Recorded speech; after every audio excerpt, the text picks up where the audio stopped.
मासा घटे न तिल बदे, वो विधाता लिखे जो लेख। कौन विधाता?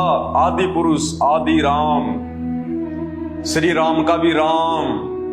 राम राम सब जगत बखाने, पर वो आदि राम कोई बिरला जाने। वो आदि राम जो सबका राम है। कहते मासा घटे ना तिल बदे, वो विधाता लिखे जो लेख। और उस लेख को फिर कौन मिट सकता है? स्वयं वो विधाता जब यहां पे तत्वदर्शी संत के रूप में आता है। कहते साचा सतगुरु मेट कर फिर ऊपर मारे मेघ। मासा घटे ना तिल बदे, विधाता लिखे जो लेख। और साचा सतगुरु मेट कर ऊपर मारे मेघ। जैसे सरकारी अधिकारी किसी फैक्ट्री के जो है वो ताले के ऊपर सील लगा देते ना, फिर उसको उनकी अनुमति के बिना कोई खोल नहीं सकता। तो इसी प्रकार हमारे भाग्य में जो दुख हैं, जो संकट हैं, तीन ताप के जो कष्ट हैं, चाहे कोई भूत प्रेत की बाधा हो, चाहे किसी देवी देवताओं को पूर्व जन्म में हमारे को जो है कोई श्राप लगा हुआ हो, या फिर देही से संबंधित कोई रोग हो, कोई परेशानी हो, कोई तकलीफ हो। तीन प्रकार के दुख होते जीव पे, जिनको कहते तीन ताप। तुम कौन राम का जपते जापम, जहां से कटे न तीनों तापम। कि हे नादान प्राणियों, तुम किस त्रेता युग में जन्मे दशरथ पुत्र राम की भक्ति कर रहे हो? ये तीन ताप के जो कष्ट हैं ये भी नहीं काट सकते।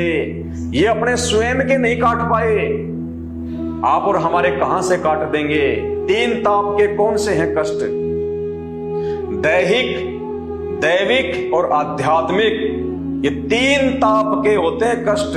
इन्हीं कष्टों से पूरा मानव प्राणी समाज दुखी है। चाहे हिंदू धर्म का हो, चाहे मुसलमान धर्म का हो, चाहे जैनी हो, चाहे बौद्ध हो, चाहे सिख हो, चाहे ईसाई हो। तीन ताप के कष्टों से दुखी है हर प्राणी। सबसे पहला जो है वो दैहिक।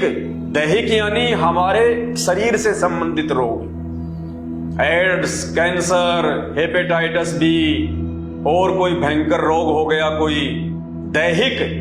दूसरा दैविक।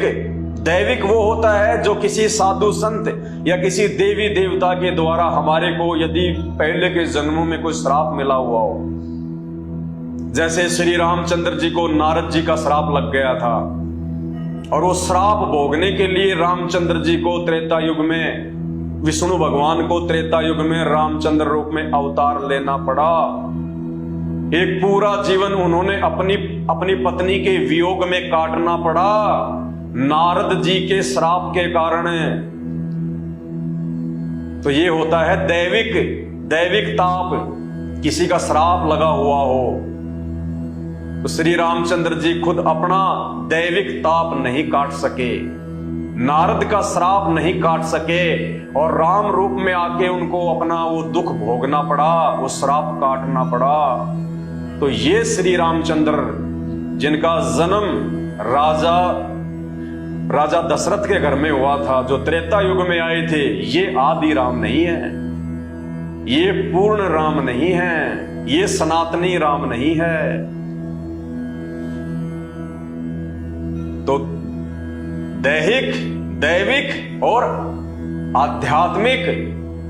आध्यात्मिक ताप वो होता है, आध्यात्मिक दुख वो होते हैं जन्म जन्मांतरों में हमने जितने भी मानव जन्म धारण किए हैं, और उन मानव जन्मों में हमने जितने भी कर्म और कुकर्म किए हैं। जैसे आज ये कसाई हैं, बकरे काटते हैं, मुर्गे काटते हैं, जीव हत्या कर रहे हैं, मानव जन्म प्राप्त करके आज ये जीवों की हत्या कर रहे हैं चंद पैसों के लिए, अपना परिवार पालने के लिए। तो इनके ऊपर ये आध्यात्मिक ताप बन रहा है, ये पाप कर्म जमा कर रहे हैं, इकट्ठे कर रहे हैं, इनको भी भोगने पड़ेंगे। 84 लाख योनियों में जाना पड़ेगा। जितने मुर्गे वो आदमी काटता है या उसके द्वारा काटे गए जानवरों को जो आदमी खाते हैं, मांस भक्षण करते हैं, उन सभी को उसी जानवर की, उसी पक्षी की योनि में जाना पड़ेगा। और वो पक्षी, वो जानवर जब कभी इंसान बनेगा, वो फिर उनकी गर्दन काटेगा। ये चक्कर ऐसे ही चलता रहता है।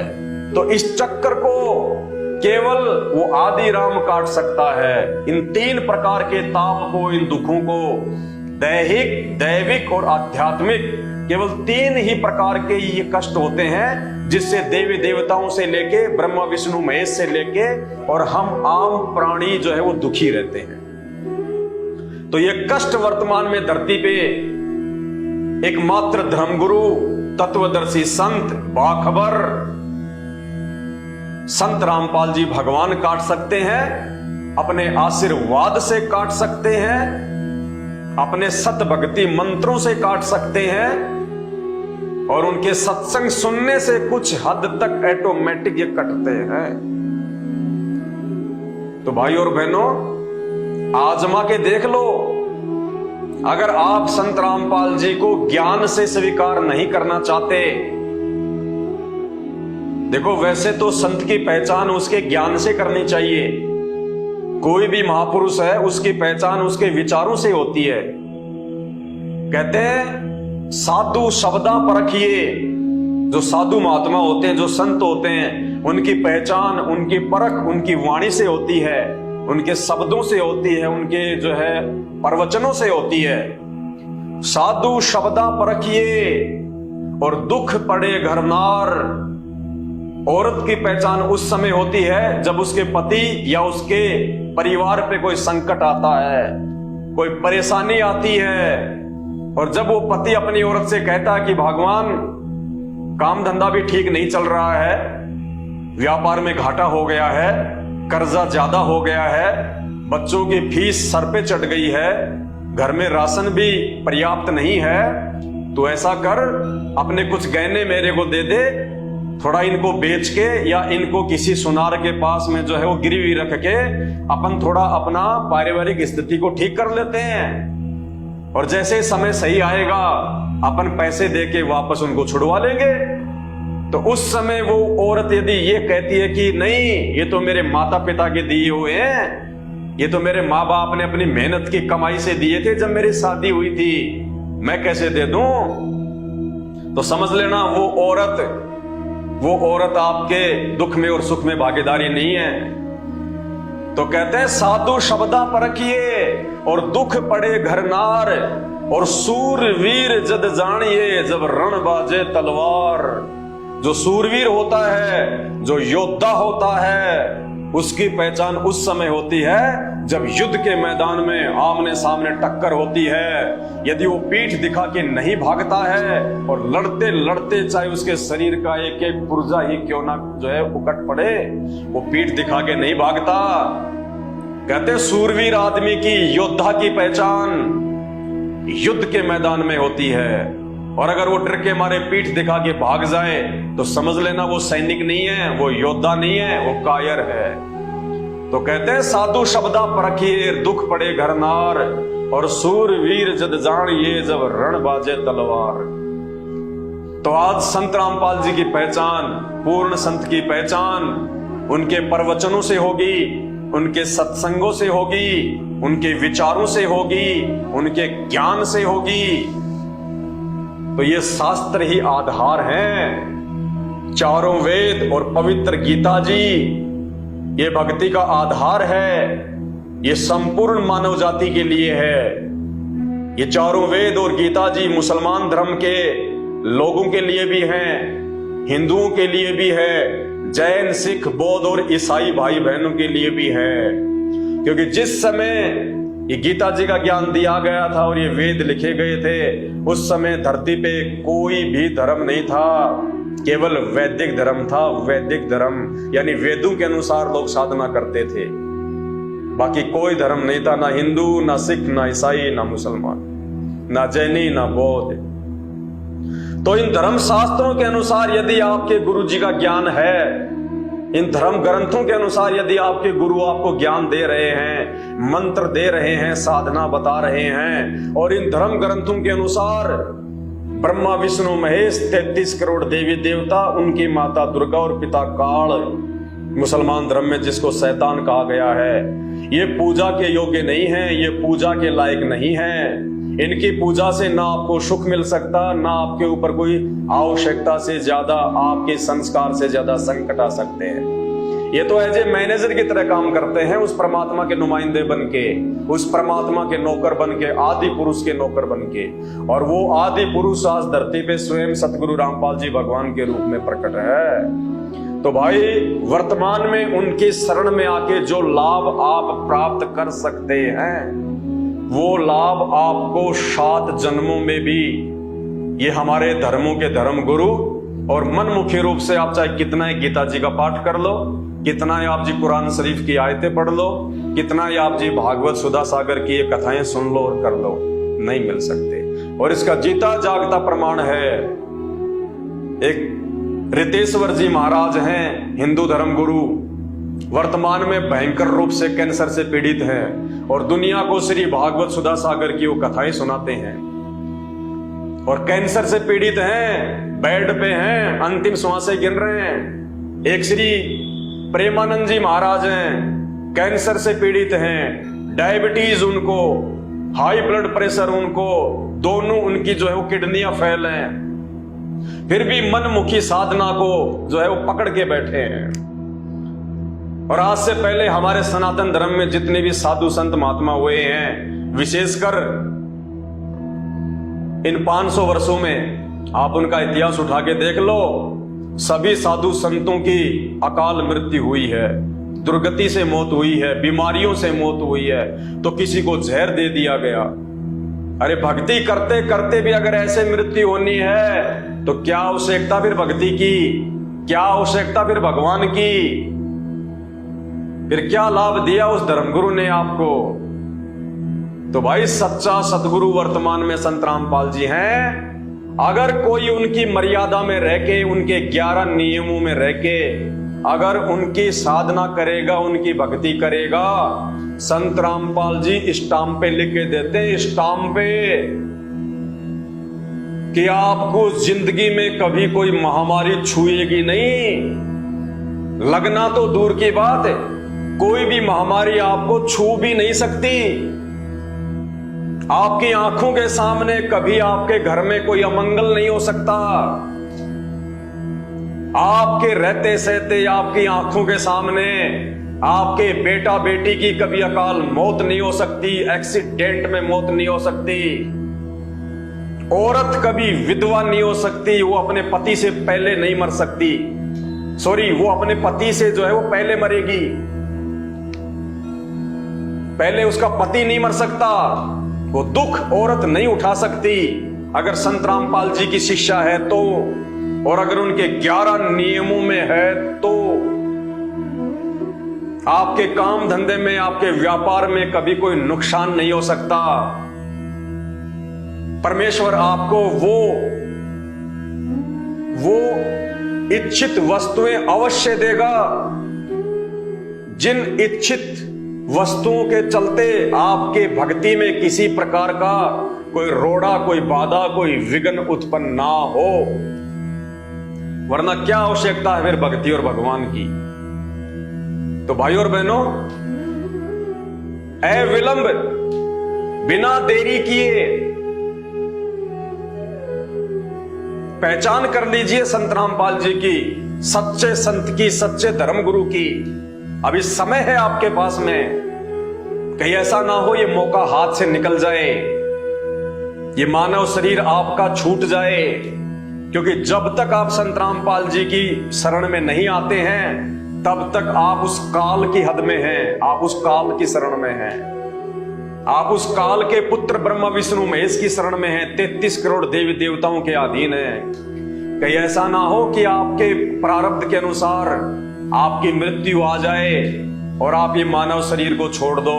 क्योंकि भक्ति केवल मानव शरीर से होती है, 84 लाख योनि वाले पशु और पक्षियों वाले शरीरों में भक्ति नहीं होती। इस मानव शरीर में आप किसी को अपना गुरु धारण कर सकते हो, इस मानव शरीर में आप किसी के प्रवचन सुन सकते हो, आप अच्छे और गलत का निर्णय कर सकते हो। एक बार यह शरीर छूट गया फिर कुछ नहीं है 84 लाख योनियों का दुख भोगने के अलावा। तो ये शरीर छूटे, इस शरीर पे कोई भयंकर आपत्ति और आपदा आए, उससे पहले पहले संत रामपाल जी के सत्संग सुनना शुरू कर दो और जितना जल्दी हो सके उनकी शरण ग्रहण कर लो। और उसके बाद में देखना आपके घर में सुख, आपके परिवार में सुख, आपका शरीर निरोगी, आपके ऊपर किसी भी प्रकार के देवी देवता का, उनके श्राप का कोई अटैक नहीं हो सकता। 98 प्रकार की मूठ होती है, जादू जंत्र वशीकरण 98 प्रकार के, आपके ऊपर एक भी काम नहीं करेगा। क्या होता है एक भी? चाहे कोई कितने बड़े से बड़ा कोई जादू जंत्री क्यों ना हो, कोई आसाम या बंगाल का कोई जादूगर क्यों ना हो, वो चाहे कुछ भी, चाहे कोई उसको 1 लाख रुपए क्यों ना दे दे आपके ऊपर गाल गलवाने के लिए, आपके ऊपर वशीकरण करवाने के लिए, आपके जीवन को बर्बाद करवाने के लिए, आपके काम धंधे को बर्बाद करवाने के लिए। अगर आप संत रामपाल जी की शरण में हैं, आपने उनकी भक्ति ले ली, आपने उनके द्वारा दिए गए मंत्रों का जाप शुरू कर दिया और आप उनके 11 नियमों में हैं, तो इस ब्रह्मांड की ऐसी कोई शक्ति नहीं है जो किसी भी प्रकार से आपको दुखी कर सके। कोई भी जादू जंत्र टोना झाड़ फुकाड़ वशीकरण घाल आपके ऊपर अटैक नहीं कर सकती। ये संत रामपाल जी के भगत जीते जागते उदाहरण है, जीते जागते उदाहरण है। ये 21 ब्रह्मांड का स्वामी काल शैतान, उसकी पत्नी दुर्गा और ये 33 करोड़ देवी देवता और ब्रह्मा विष्णु महेश, जिनकी हमने पूजा करनी छोड़ दी। हम केवल इनका आदर करते हैं, इनका सम्मान करते हैं, हम इनकी पूजा नहीं करते। और हमें ब्रह्मा विष्णु महेश की, गणेश जी की और दुर्गा जी की जो भक्ति संत रामपाल जी ने दी है, जो मंत्र इनके जाप करने के लिए दिए हैं, ये इनकी पूजा में नहीं आते, ये इनकी साधना में आते हैं। क्योंकि जब तक हम इनके लोक में रहेंगे, जब तक हम इन मैनेजरों के नीचे काम करेंगे, जब तक हमारा मानव शरीर रहेगा, तब तक हमें ये लाभ दें। क्योंकि नियम है, आपको जो तनख्वाह है वो बना के तो फैक्ट्री का मालिक देगा, लेकिन उसका वितरण कौन करेगा? उसका वितरण वो मैनेजर करेगा। तो इसी प्रकार देना तो उस आदि राम ने है, उस परमात्मा ने है, लेकिन उस आदि राम ने, उस कबीर देव ने ड्यूटी लगा रखी है ब्रह्मा विष्णु महेश की।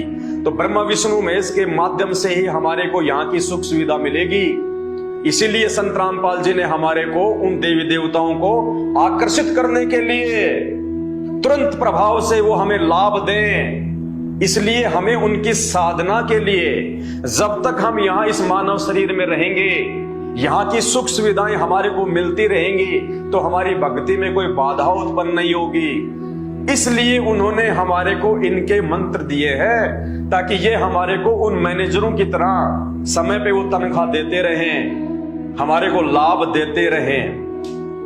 बाकी हम इनकी पूजा नहीं करते। पूजा के लायक केवल एक ही परमात्मा होता है। आत्मा का पति एक है, 2 नहीं, 3 नहीं, 33 करोड़ नहीं होते। आत्मा का पति एक होता है। आत्मा अगर एक है तो उसका परमात्मा भी एक ही होता है। और यही कारण है आज हिंदू समाज में कोई भी व्यक्ति जो संत रामपाल जी की शरण में नहीं है, वो अनजाने में अपनी आत्मा के सैकड़ों पति बना के बैठा है, व्यभिचारिणी भक्ति कर रहा है, वैश्या भक्ति कर रहा है, जिसको गीता जी ने मना किया है। अरे एक औरत यदि 50 व्यक्तियों के साथ में संबंध रखेगी, यदि अपने वो 20 खसम बनाएगी, तो कहां से उसको प्यार मिलेगा, कहां से उसको इज्जत मिलेगी? उसको व्यभिचारिणी औरत कहा जाता है, उसको वैश्या कहा जाता है, जिसका एक पति नहीं होता, जो पतिव्रता नहीं होती है। तो ठीक इसी प्रकार इस धरती पे यदि कोई पतिव्रता भक्ति कर रहा है, किसी एक परमात्मा की भक्ति कोई कर रहा है, जो परमात्मा पूजा के योग्य है, जो परमात्मा इबादत के योग्य है, वो केवल वो आदि पुरुष है, वो आदि राम, वो कबीर देव, जो आज तत्वदर्शी संत के रूप में, संत रामपाल जी के रूप में धरती पे प्रकट है। तो वर्तमान में इस 21 ब्रह्मांड में केवल संत रामपाल जी ही पूजा के योग्य हैं और कोई भी देव महादेव पूजा के योग्य नहीं है। और यही कारण है आज भक्ति मार्ग में जो अद्वितीय आध्यात्मिक लाभ, जो शारीरिक लाभ, जो आर्थिक लाभ और 3 ताप से मुक्ति, हर प्रकार की सुख सुविधा जो इच्छित है, हम फालतू की सुख सुविधा नहीं चाहते।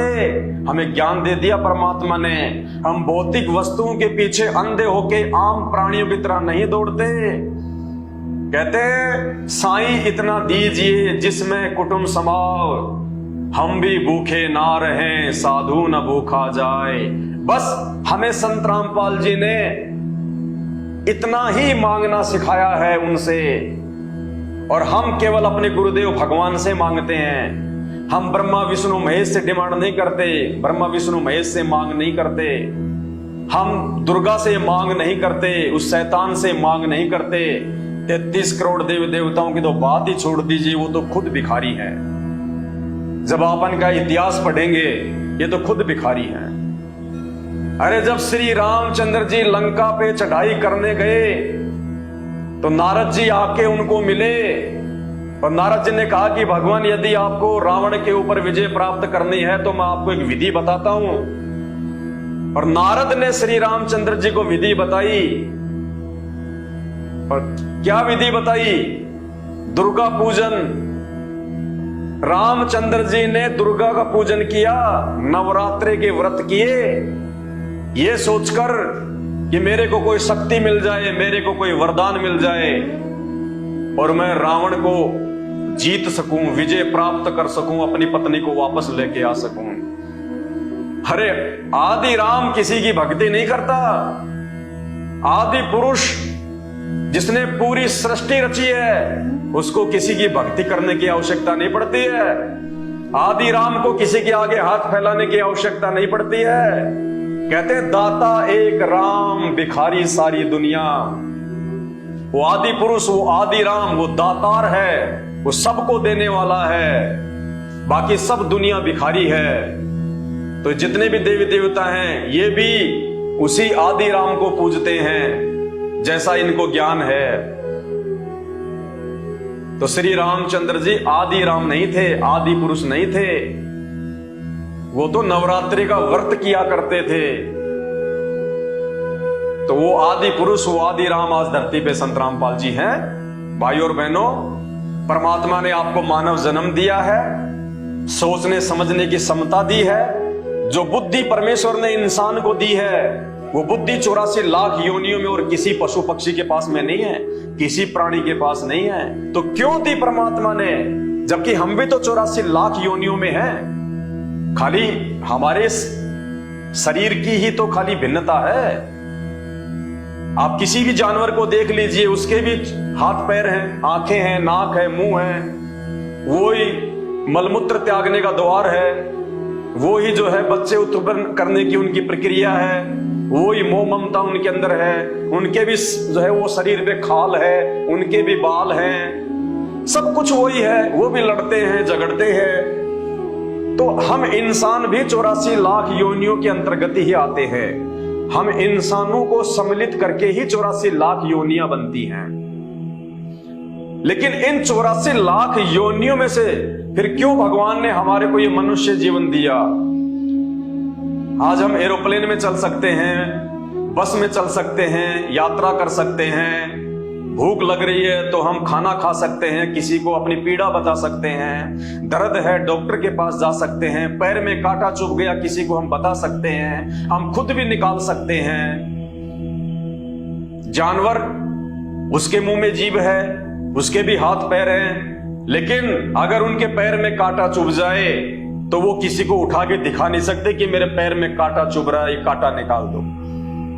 एक भैंस के पेट में दर्द हो जाए तो वो अपने मालिक को अपनी जुबान से बोल के कह नहीं सकती कि मालिक मेरे पेट में दर्द है, मुझे कोई डॉक्टरी उपचार करवाओ, कोई वेटनरी डॉक्टर लाओ। ये खासियत केवल परमेश्वर ने हमें इंसानों को दी है। और किस लिए? सिर्फ उस एक परमेश्वर की पहचान करें, उस आदि राम की पहचान करें, उस आदि पुरुष की पहचान करें। क्यों? जन्म और मरण से छुटकारा प्राप्त करने के लिए।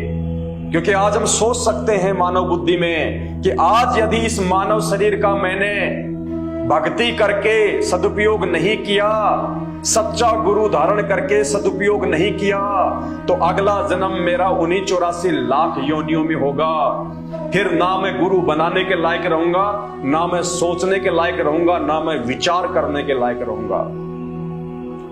तो ये विशेष बुद्धि परमेश्वर ने आप और हमें दी है। तो आज इस विशेष बुद्धि का फायदा उठाओ और इस विशेष बुद्धि से उस भगवान की पहचान करने के लिए, सच्चे संत की पहचान करने के लिए आज उस आदि पुरुष ने इन संतों के द्वारा ये शास्त्र लिखवाए हैं। चारों वेद दिए परमात्मा ने, किस लिए? इनको पढ़ने के लिए, इनमें भगवान को ढूंढने के लिए, इनमें सच्चे सतगुरु को ढूंढने के लिए। ये वेद परमात्मा ने, ये पुस्तकें, ये पुराण, ये गीता जी उस परमेश्वर ने जानवरों के लिए नहीं दी, पशु पक्षियों के लिए नहीं दी है, हम इंसानों के पढ़ने के लिए दी है। इंसानों को बुद्धि दी है। आज से पहले शिक्षा नहीं थी, अक्षर ज्ञान नहीं था। एक ब्राह्मण वर्ग के अलावा कोई भी पढ़ लिख नहीं सकता था, किसी को अधिकार ही नहीं था। आज क्यों परमात्मा ने चारों वर्णों को पढ़ने लिखने का अधिकार दे दिया? आज हमें कोई नहीं रोक सकता, कोई मना नहीं कर सकता कि तू अपने बच्चों को नहीं पढ़ाएगा तो नीच जाति का है, तू तो शूद्र है या तू तो वैश्य है। आज परमात्मा ने सबको अधिकार दे दिए, सबको स्वतंत्र छोड़ दिया कि बच्चों अब इस मानव शरीर का फायदा उठाओ जो भगवान ने तुम्हें दिया है, जो आदि राम ने दिया है तुम पर मेहर होके। क्योंकि 84 लाख योनियां भोगने के बाद एक मानव शरीर मिलता है, एक मानव शरीर। ये हर बार नहीं मिलता, ये बार बार नहीं मिलता। इसलिए आज इस मानव शरीर की उपयोगिता इसी में है कि हम उस परमेश्वर की पहचान करें, उस आदि पुरुष की पहचान करें। और गीता जी चीख चीख के कह रही है, अरे फिर कौन से दिन समझेंगे हम, कौन से धर्म ग्रंथ की मानेंगे? हम हिंदू गीता जी से बढ़ के तो किसी ग्रंथ को मानते ही नहीं। अरे तो फिर मानते क्यों नहीं गीता जी की, जो गीता जी चीख चीख के कह रही है अध्याय नंबर 15 श्लोक नंबर 104 में कि हे अर्जुन, अगर तुझे पूर्ण मुक्ति चाहिए, पूर्ण मोक्ष चाहिए तो किसी तत्वदर्शी संत की खोज कर ले। अरे जबकि अर्जुन तो श्री कृष्ण जी का चेला था। श्री कृष्ण जी पांचों पांडवों के आध्यात्मिक गुरु थे। तो श्री कृष्ण जी ने अपने आप को भी नकार दिया, अपने आप को भी छोटा साबित कर दिया और क्या कहा कि अर्जुन, अगर तुझे पूर्ण मोक्ष चाहिए, अगर तुझे पूर्ण मुक्ति चाहिए तो किसी तत्वदर्शी संत की, धीरा नाम संत की खोज कर ले।